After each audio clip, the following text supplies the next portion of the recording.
as we trudge forward, October 6th will be my 6th year at XM.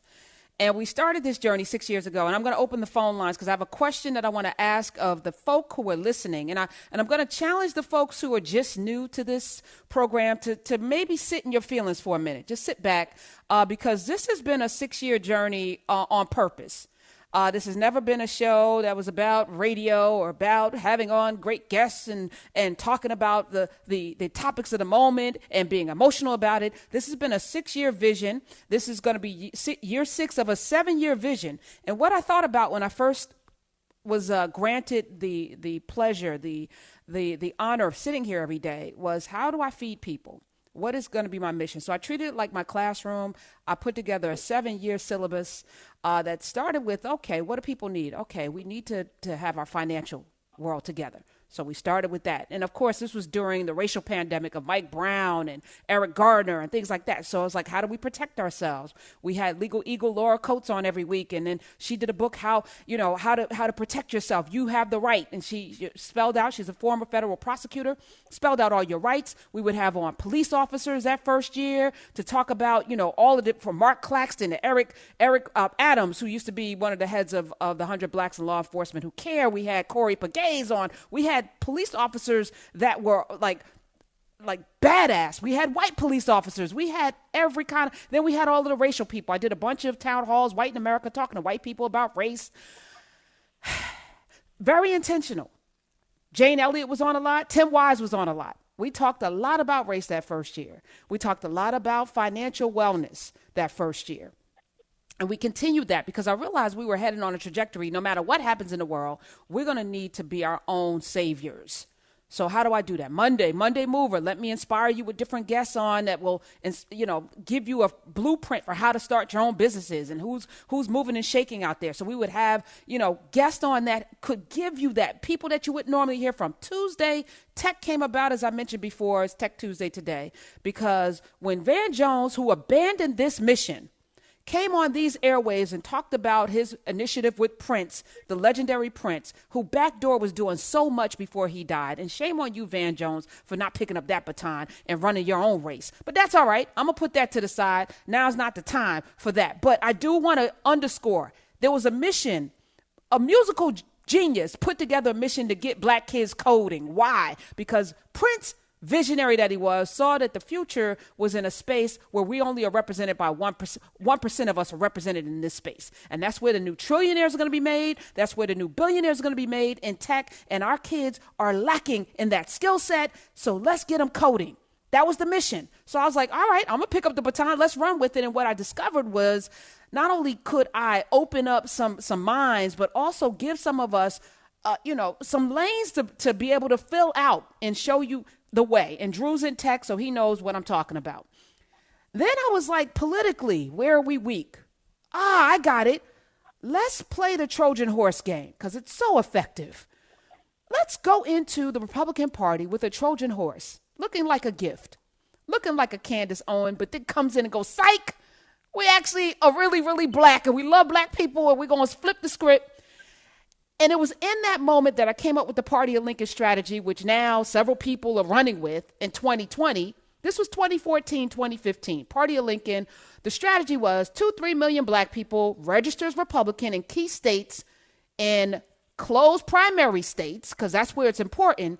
All of you who want to be independent, I studied this. I'm like, okay, being an independent gives you no power in a closed primary state. It means you can't vote unless you're a Republican or a Democrat if there's no independent running. To the point that Bernie Sanders ran as what? Not an independent, which is what he was always. He ran as a Democrat for president because it's a binary two-party system that we're in. And you got to be strategic if you want to win. He couldn't be a Republican, so he became a Democrat to run for president because there's no independent party because none of y'all created one. And now you're mad. But this is strategy. I realized Drew McCaskill, when the calls started coming in and people called me all kinds of things, but a child of God, calling me out of my name, calling me a traitor, I realized in that moment in 2015 that we weren't ready. It was sad. It was sad for me to say, like, this is just a strategy. I'm not asking you to slap your mama. I'm saying register as a Republican in states. And then I gave you an example. Thad Cochran in Mississippi. Thad Cochran, I think he was in Mississippi. Thad Cochran won his race because black people changed they changed party affiliations to come in and elect this man because he was less racist than the guy he was running against. And we did it again for a Democrat in Alabama for Doug Jones. But I'm saying, like, that wasn't a shift of party loyalty, but it's easy to do because, you know why? I watched the Republicans do it. They created a whole wing. Come on, the Tea Party is like 2 million of them. Then I asked, I'm not just flying on my own. I brought in political analysts and folks that actually work campaigns like Reed Galen. I said, what would happen if 2 or 3 million black folk registered as Republicans? He said, that would be a game changer. And that was before the 2016 primary. So I was like, let's shake it up because I think Trump can win. So let's make sure we vote for someone who can't beat Hillary. I think I said that so many times, but I realized we weren't ready. So I wake up today, it's September 8th, 2020, and we're not ready for what's coming. And I'm not saying that Trump's going to win or not. No matter whether he wins or loses, we're in for a world of hurt. I'm just going to just say it. Not just because of the racial stuff, but there's still a pandemic that there's no cure for, and there's chaos. And so I'm going to ask this question today. Because this Saturday, and again, as we trudge along, Thrive Thursday, Wellness Wednesday, because how can we fight? And I said this 6 years ago, if our health isn't right. And now we're seeing COVID dramatically impacting black folks, primarily because of our underlying conditions and our frontline status. Those two things have been deadly for us. We weren't ready. So the question is, Dr. Carr, let me thank him, too, for sitting with me on Saturdays and doing classes that I never knew that I needed or wanted. It was just an idea that I had because I wanted to talk with this man more frequently. And so I was like, let's just open the mic on Saturday because we have these off-mic conversations that I find personally riveting. And he raised something this weekend in our live class about America falling. And I've been thinking about it all weekend. He brought up 2 books that have just, gone through the whole paces of what a fall of America looks like. And I'm going to pose this, and I want you to comment on it. What if America has already fallen and we're in the midst of it? And what does that look like? What does that mean for us? And I'm going to juxtapose it to the fall of Rome. The fall of Rome took maybe a couple of 100 years to happen. And it was happening over those couple of 100 years. And it didn't happen because they lost a war.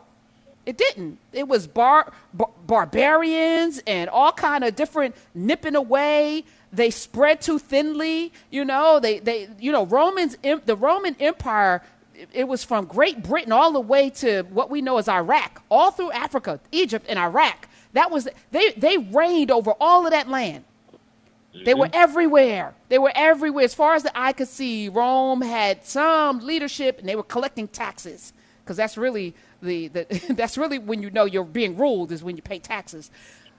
And then over time, Christianity came in, they tried to blend Christianity with their pagan holidays, and that it was a little bit effective. The barbarians, as I mentioned, you had, the laziness of their military because they were so formidable that they didn't really have to stay ready. You know how you say you don't have to get ready if you stay ready? They didn't stay ready. You ain't got to get ready. Yeah, they didn't stay ready. And then they had an over-reliance on slave labor. Over-reliance. And at some point, at some point, somebody in bondage is not going to want to be in bondage. You ain't going to be able to enslave people for very long. As we sit here right now, some of us, and contemplate that, at some point, people who are in bondage want to be free. So you're not going to be able to sustain that model once they recognize that they don't have to be enslaved. Once a person like Frederick Douglass learns how to read and says, hey, wait a minute, I'm not supposed to be in bondage. I'm a human being. Exit stage left. And when there's a mass awakening, you're done. If that's your only primary source of commerce. And America is a enslaved, poor labor, whether we're talking about the apple pickers today, the prison industrial complex, or we're talking about bondage slavery from 1619 on, this is a country addicted to enslavement. Yeah. And now we add a mix that the Romans didn't have to deal with, a viral pandemic. Has America fallen? What does that look like? How does it play out over the next several years? And what do we do about it? 866-801-8255. Listen, I think that you're onto something, Karen, because it's not just those things that you talk about that are sort of like glaring and staring us in the face, but when we start to talk about has America fallen, think about where America is as it relates to just sheer literacy. The last numbers I saw, America was no longer number one or number two or number three or number four, not even in the top five in literacy. No, no. She has among industrialized nation, and I've been tracking this since I covered education for the New York Daily News back in the 1990s, early 2000s. America has been number 18 or 19 or 20 for the last 20 years. Yeah. Think about that. Think about the way we talk about America, this, shining city on a hill, and we're not in the top five in literacy. The last numbers I saw, I think was something around 7 or 8, but we're talking about not even top five America. So think about that. Think about where we are as it relates to science, right? Science and education. And America used to have some of the greatest scientists in the world housed in the Department of Agriculture and Food and Drug Administration and all those things. And just in the last 3 years, we have fired more scientists in the USDA, where USDA is where we got all kinds of cures for things, revolutions in science. Some of the greatest scientific minds in the world have always traditionally been housed in the USDA. We fired more scientists from the USDA in the last 3 years than we've hired. Think about that. Career scientists. We fired more scientists than we've actually hired. One administration did that. And we're not even anywhere near where we would look at for science, as another sort of industrialized country, right? That is crazy to me. Our infant mortality rates, in one of the richest nations in the world, our infant mortality rates our ranking is somewhere in the top 50, not even the top 10. For black women, let's not even talk about the fact that those rates are even worse than they are for white women, right? Maybe America has fallen, right? Even if you look at life expectancy in the United States, think about that. The last I looked, it was 49. We're at 49 for life expectancy amongst all countries. You go and look at, Wow. the World Fact Book, the CIA World Fact Book. The last time I saw it, we were at 49 in life expectancy. That's with all of the medical science and all of the hospitals, all of the doctors that we have in this country. Maybe we have fallen. Maybe Rome is falling, and we just don't even know it yet.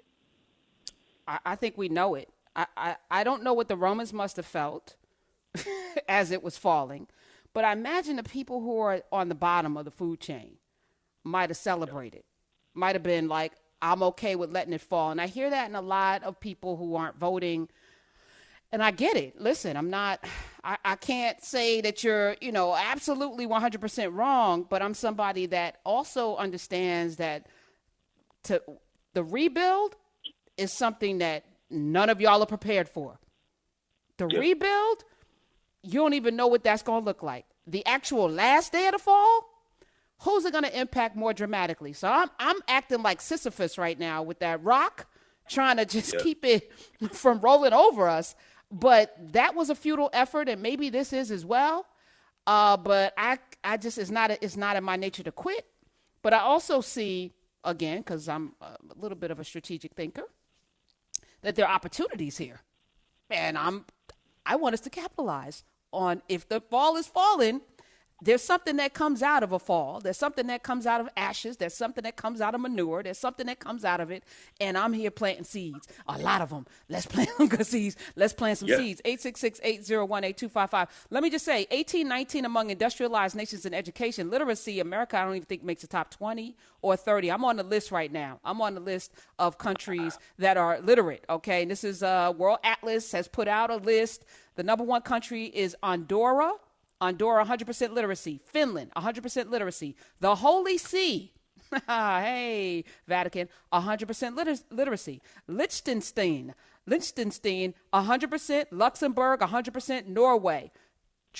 Democratic People's Republic of Korea, 100%. Latvia, Estonia, Lithuania, Azerbaijan, Poland, Cuba.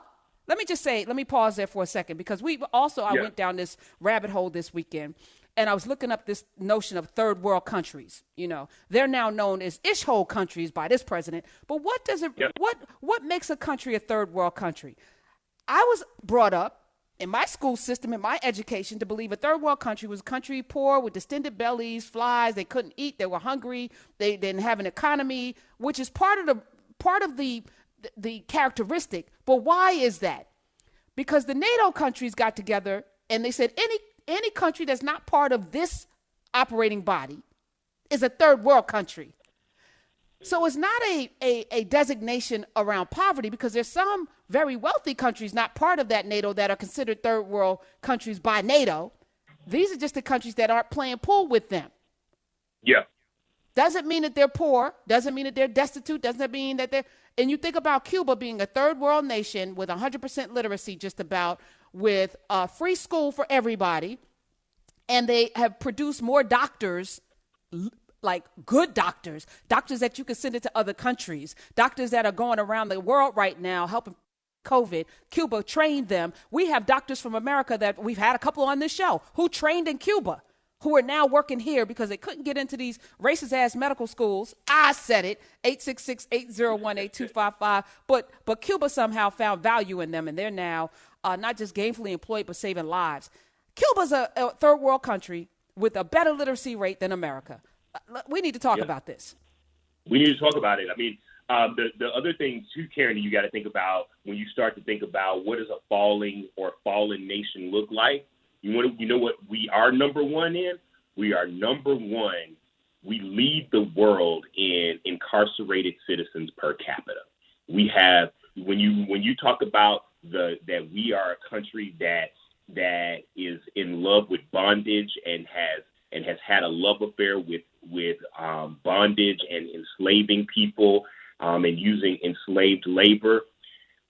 And the prison industrial system, clearly I'm not the first person to ever draw that conclusion, right? But what I can say is that when you start to think about that we're number one in incarcerated people and per capita, that is a country that needs to figure out how to disavow itself with this love of bondage and of enslaving and putting other people in bondage. And we have a voracious appetite for it. Well, how does one divest themselves of an appetite upon which this nation was founded? 866-801-8255. So you're asking this nation to change its diet. You're asking it to go low carb, Drew McCaskill, when it has only feasted on carbs its entirety of being. It is the thing that made America great. Bondage is the capital upon which this country was built. And you're saying that the only way that Rome, in this case America, is going to extricate herself from her fall is to divest herself from this addiction to bondage. As we hear law and order being preached every single day, and the notion that citizens in the streets, which is another thing that this country was founded on, violent protest, actually, overthrowing of tyranny, protest, it is conflicted. The hypocrisy is the thing that is undoing America more than anything, that she holds these truths to be self-evident, that every man is created equal, while those very people that penned those words held people in bondage. It is the original sin. It is the sin from which I don't think we can survive. And when I say we, I'm talking about this nation. And as I say we, I'm also, is it we, the people? Is it really we, the people? Have we, the people, actually stepped into that? Because if we did, we wouldn't be having this conversation today. But I suspect also we weren't ready for the we the people part. We the people weren't ready to be we the people. We the people weren't ready to be we the people, and they, the folks who wrote We the People, didn't really mean it in the way that we're processing it today, right? They were thinking we these people, right? But you got to think about when you go back to that law and order thing, though, Karen, and the way that America sort of loves the idea of punishing people by taking their freedom away from them, is that Nixon, Bush, and Clinton all ran, both Bushes, Nixon, Bush 1, Bush 2, and Clinton all ran very well polling and successful presidential bids on law and order. Bill Clinton switched up a little bit of the language and shifted a little bit of the focus of the language, but he, Nixon, both Bushes, they all ran on law and order, restoring law and order, and the fear that they could drum up in suburban communities. And Clinton threw a little spin on it and used fear that he could drum up in quote unquote urban parts of America, right? That's right. And so that fear of trying to get suburban white folks, and Bush, George W. Bush did a little bit of the same thing too. He with law and order, but all five of those presidents won their elections on heavy law and order rhetoric. 866-801-8255. And Nick and Reagan too with the war on drugs. 866-801-8255. I do think that America probably has fallen, and I think Trump is an example of the reality that she has fallen. No sane country would elect Donald Trump as its leader. None. This is the example that we have fallen. This nation is done because this is who you elected, and he's still is going to get 60 plus million Americans are still going to pull a lever for him. The country has fallen. What does that mean, though? What does that mean? Because Rome didn't go away. Rome didn't go away. It's still there. Greece didn't go away when it fell. Egypt didn't go away when it fell. It's still there. What happens next? And what's the game plan for those of us who are in this fallen nation? Because I'm not running to the next good nation. And if I do, I need y'all assholes to stay here. Don't bring your trash to the next country. Whoever voted, I need y'all to stay here. Don't tell them that the country's falling. We just going to tip out the back door and leave them here.